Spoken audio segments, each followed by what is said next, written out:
सुखपुरा गांव अपने हरे भरे खेतों और पुरानी चौपाल के लिए मशहूर था। चौधरी साहब गांव के मुखिया थे और उनका बेटा विशाल मुंबई से इंजीनियरिंग करके लौटा था। पूरे गांव में उसके स्वागत की धूम थी। देखो सुखपुरा वालों, मेरा बेटा इंजीनियर है, इंजीनियर। अब गांव की तकदीर बदलेगी। अरे अरे अरे चौधरी साहब की जय जय, चौधरी साहब की जय। पापा, मैं ऐप बनाऊंगा, सारी समस्याएं खत्म करूंगा। भैया, गाय चोरी की समस्या का भी ऐप है क्या? हाँ भाई, जीपीएस चिप लगाओ गाय पर। बेटा, हमें तो बरसात चाहिए, क्या ऐप बादल लाएगा? बुआ जी, वेदर एप्लीकेशन है मेरे पास। बेटा, बादल ऐप से नहीं, आसमान से आते हैं। अरे चुप, इन अनपढ़ों को क्या समझ। चौधरी साहब अपने बेटे की तारीफ कर रहे थे। भीड़ के एक कोने में रामू चुपचाप खड़ा सब देख रहा था। वो सीधा साधा किसान था जिसे दिखावा पसंद नहीं था। मुखिया जी, एक बात बताओ। अरे रामू, तू किसान है, तुझे क्या? जी, बस ये पूछना है कि विशाल क्या करेगा? बादलों को नोटिस भेजेगा?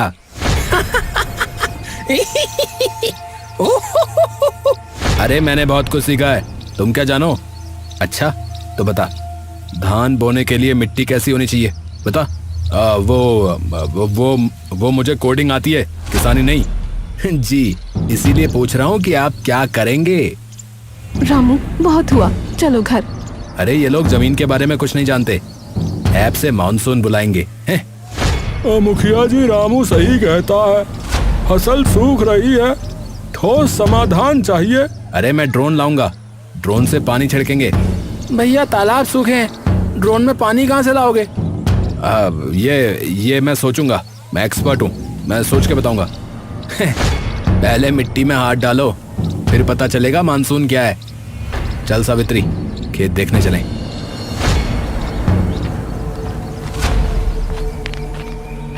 मुखिया का चेहरा लाल था और विशाल अपनी इज्जत बचाने में लगा था।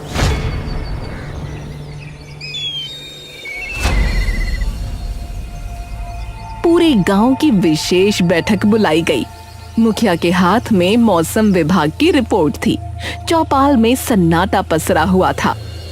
अरे सुनो सब, मौसम विभाग ने चेतावनी जारी की है, इस बार भारी बारिश होगी।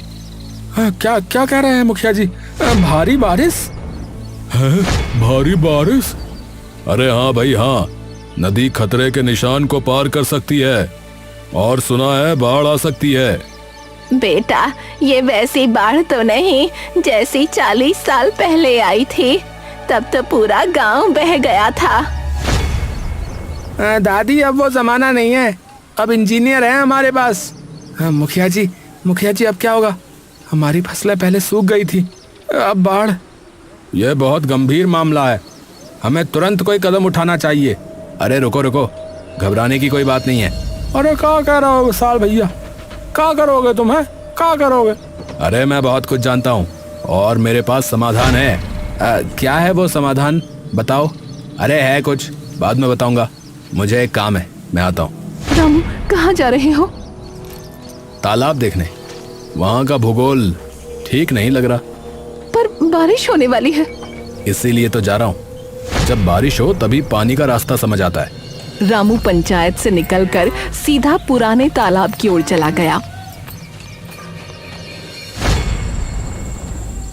वो काफी देर तक नालियों, मिट्टी से भरे पानी के रास्तों और गांव के भूगोल को ध्यान से समझता रहा। देख, ये नाली बंद हो गई है, अगर यहीं से पानी रुका तो पूरा गांव डूब जाएगा। तो क्या करना चाहिए? पहले इसे खोलना होगा, फिर पुराने रास्ते को साफ करना होगा, पर अब देर हो गई लगता है। कुछ ही घंटों बाद आसमान ने अपना रंग बदल लिया। पहले हल्की फुहारें पड़ी, फिर देखते ही देखते बादलों ने पूरे सुखपुरा को अपने आगोश में ले लिया।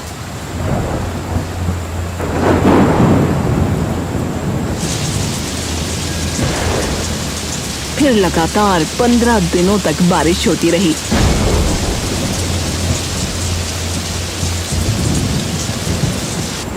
अरे भगवान, बारिश तो थमने का नाम ही नहीं ले रही। मेरी कोठी में पानी घुस गया है बेटा, क्या होगा? ए दादी, ऊपर चलो, नीचे मत रहो। अरे भैया, हमारी फसलें तो पूरी तरह से डूब गई, अब क्या खाएंगे? अरे मेरे घर की दीवार में दरार आ गई है भैया, लगता है गिर ना जाए। बच्चे स्कूल नहीं जा पा रहे, सारे रास्ते पानी से भर गए। मच्छरों का आतंक बढ़ता जा रहा है, मलेरिया और डेंगू फैल सकता है, सावधानी बरतो। डॉक्टर साहब, मेरे बच्चे को बुखार है, कुछ करिए डॉक्टर साहब। हालात बिगड़ते देख लोग एक बार फिर चौपाल पहुंच गए। मुखिया गंभीर चेहरा बनाकर सबकी बातें सुन रहे थे।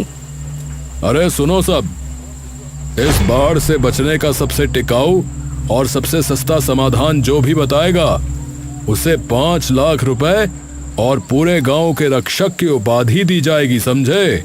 हैं? 5 लाख? हाँ, 5 लाख? अरे भाई वाह, मेरी योजना है। देखिए, ऊंची दीवार बनाइए, पक्की दीवार। नहीं नहीं, बड़े पंप लगाओ, पानी बाहर निकालो। अरे भैया, आधुनिक मशीनें लाओ, पानी सोखने वाली, समझे? अरे नदी का रुख मोड़ दो भैया, किनारे बांध बनाओ। अरे रुको रुको, एक एक करके बताओ, कल सब अपने मॉडल लेकर आना, फैसला होगा। पापा, मेरे पास सबसे बेहतर प्लान है, कल देखिएगा। अरे रामू, तू कुछ क्यों नहीं बोलता रे? तेरे पास कोई सुझाव नहीं है क्या? सुझाव तो हैं, पर कल बताऊंगा, पहले मुझे कुछ जांचना है। तुझे क्या जांचना है? पानी का रास्ता, पुराना रास्ता जो हमारे बुजुर्गों ने बनाया था।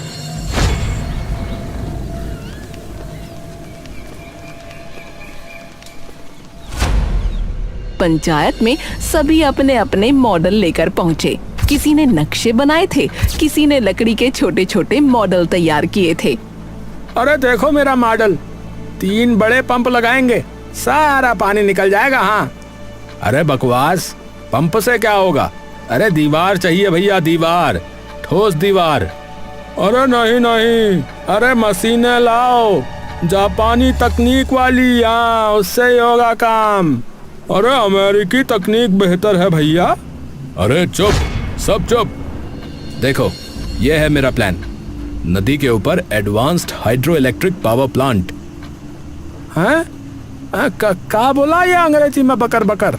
अरे मतलब आधुनिक जल विद्युत संयंत्र, वो पानी भी रोकेगा और उससे बिजली भी बनेगी, समझे? अरे क्या बात है भैया, क्या बात है। अरे बिजली भी बनेगी और पानी भी नियंत्रित। अरे भैया, ऐसा हो जाए तो गांव हमेशा के लिए सुरक्षित हो जाएगा भैया। हाँ, देखा मेरे बेटे का दम, इंजीनियर है, इंजीनियर। अरे विशाल भैया की जय, विशाल भैया की जय। अरे भैया, आपने तो कमाल ही कर दिया। और सबसे अच्छी बात, इसकी लागत सिर्फ 30 लाख रुपए है। गांव वालों की मदद से हम ये कर सकते हैं। हाँ, 30 लाख? हाँ, मैंने खुद डिजाइन किया है। लोग विशाल के समाधान से इतने प्रभावित हुए कि किसी और की बात सुनने को तैयार ही नहीं थे। रामू अभी भी चुपचाप पीछे खड़ा सब देख रहा था। तू क्यों नहीं बताता अपना प्लान? क्योंकि उनकी नजर ऊपर है, नीचे नहीं। मैं कहूंगा तो सुनेंगे नहीं। तो अब क्या करेगा?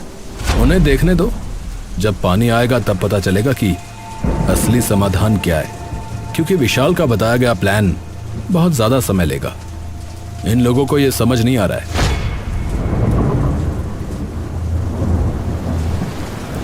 उसी रात मूसलाधार बारिश के बीच गांव के पूर्वी छोर पर एक पुराना मकान अचानक भरभरा कर गिर पड़ा। उसमें रहने वाली एक बुजुर्ग महिला और उसका पोता मलबे में दब गए। अरे अरे भैया, अरे मकान गिर गया हो, अरे कोई बचाओ।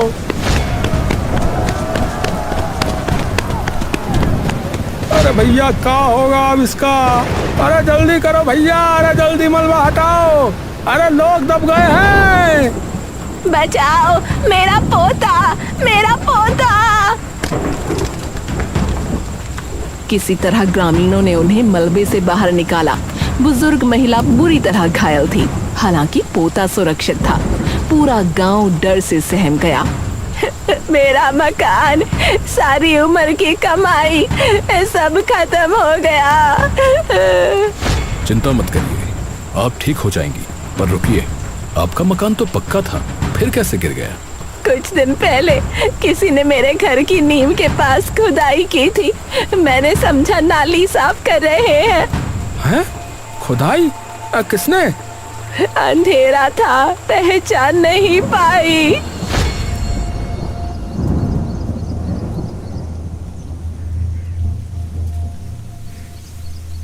अगली सुबह विशाल ने पूरे गांव के सामने दुख जताया।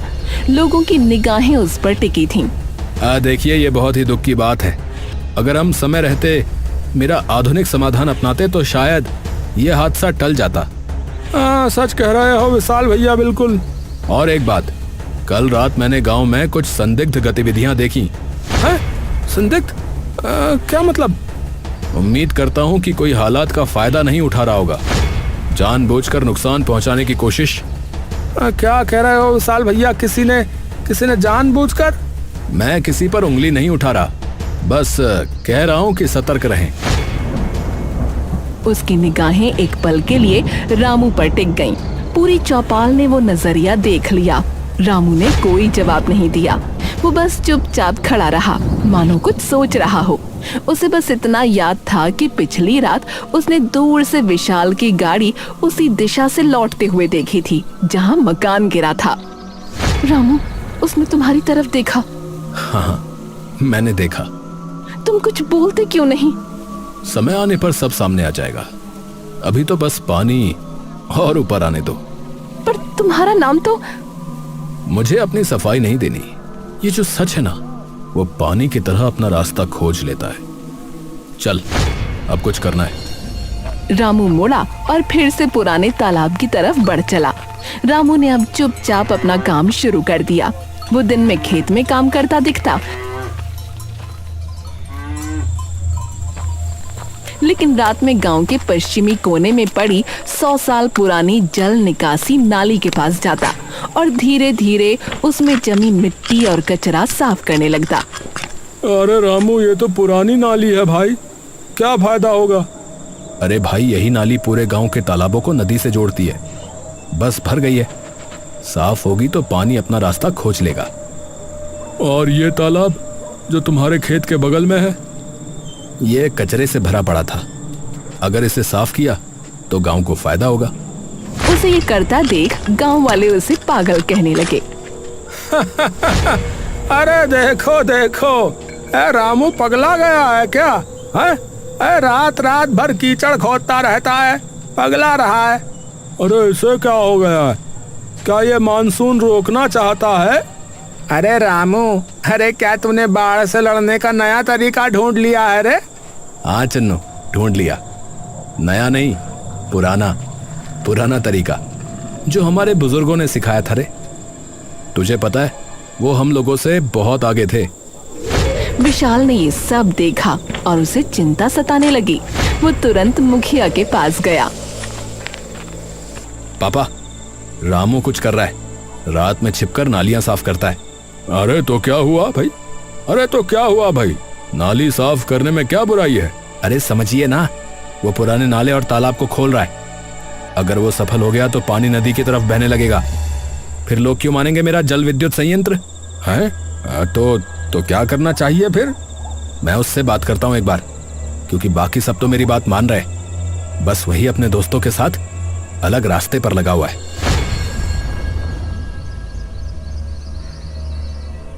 अगले दिन विशाल ने रामू को अकेले में बुलाया।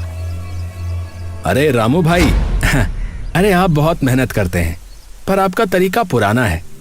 अरे भाई, पुराना ही सही होता है, तो क्या करूं बताओ? अरे ये देखो, मैं तुम्हें अपनी जल विद्युत परियोजना की पूरी फाइल दिखाता हूँ। ये कितनी फायदेमंद है, समझ में आ जाएगा। अरे नहीं, मुझे नहीं देखना भैया। अरे कम से कम एक बार देख तो लो, तुमको भी फायदा होगा। इसमें बहुत फायदा है। अगर तुम मान गए तो मैं तुम्हें भी कमीशन दूंगा, अच्छा खासा पैसा। अरे मुझे पैसा नहीं चाहिए भैया, मुझे अपना गांव बचाना है। अरे रामू, अरे तुम बहुत जिद्दी हो, देख लेना अच्छा नहीं होगा तुम्हारा। विशाल ने लिफाफा वापस जेब में रखा और चला गया, लेकिन जल्दी में उसकी जेब से एक कागज निकलकर कीचड़ में गिर गया। रामू ने उसे देखा और धीरे से उठाकर जांचने लगा। ये क्या है? ओहो, ये तो बड़े काम की चीज है। रामू ने उसे जेब में रखा और घर चला गया। 11वें दिन जब बारिश अपने चरम पर थी, मुखिया ने एक बड़ी सभा बुलाई। सभी समाधान प्रस्तुत करने आए। आज सब अपना अपना समाधान प्रस्तुत करेंगे भाई। जो सबसे अच्छा होगा उसे पुरस्कार मिलेगा। हाँ, देखो मेरा जल विद्युत संयंत्र, आधुनिक और शानदार। अरे वाह वाह भैया, क्या बात है, कमाल है। इससे बिजली भी, पानी भी, सब कुछ। तभी रामू आया। उसके हाथ में कोई मॉडल नहीं था, बल्कि एक कुदाल और एक गंदा पत्थर था। सब हंसने लगे। अरे रामू, क्या है ये? क्या है भैया? कुदाल और पत्थर? क्या यहाँ बांध बनाएगा क्या? अरे ये तो बाढ़ को देखकर भाग जाएगा। अरे पगला गया है ये। अगर आप लोग मेरे साथ चलें तो दिखाऊं? अच्छा, चलो चलो, देखते हैं रामू भाई क्या कमाल दिखाते हैं।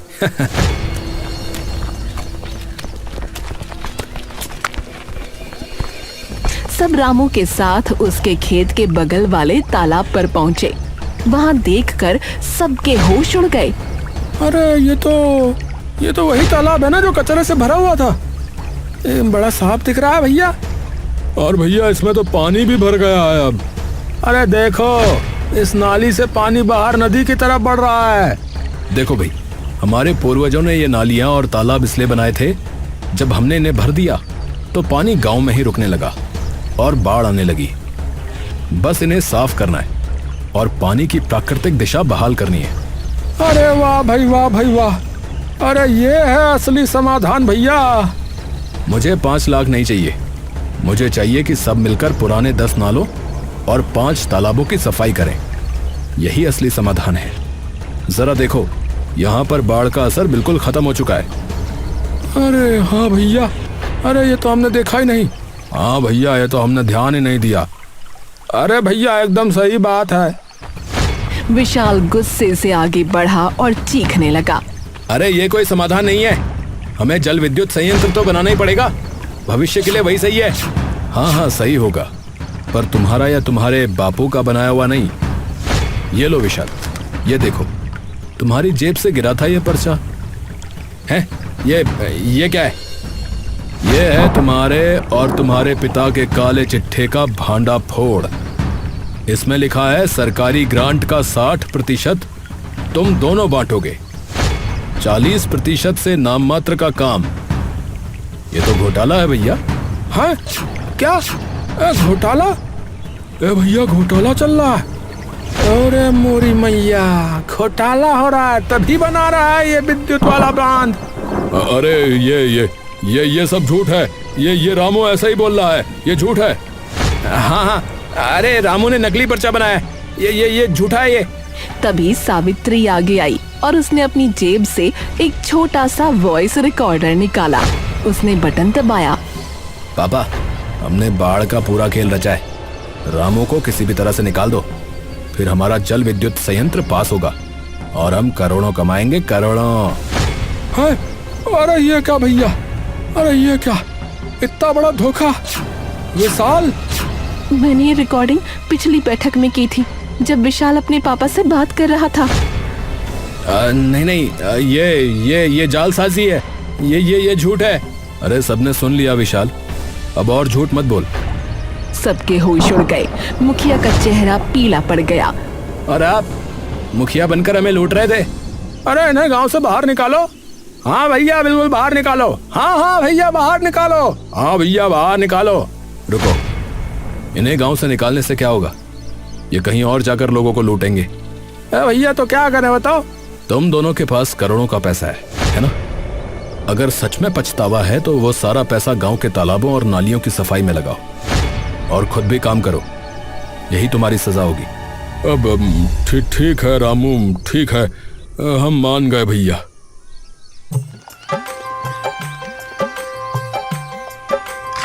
अगले दिन से मुखिया ने 5 लाख की लागत से गांव की सफाई शुरू करवाई। खुद भी मेहनत से काम किया और विशाल भी लगा रहा। दोनों को सजा भी मिल गई, गांव का काम भी हो गया। तुमने कर दिखाया।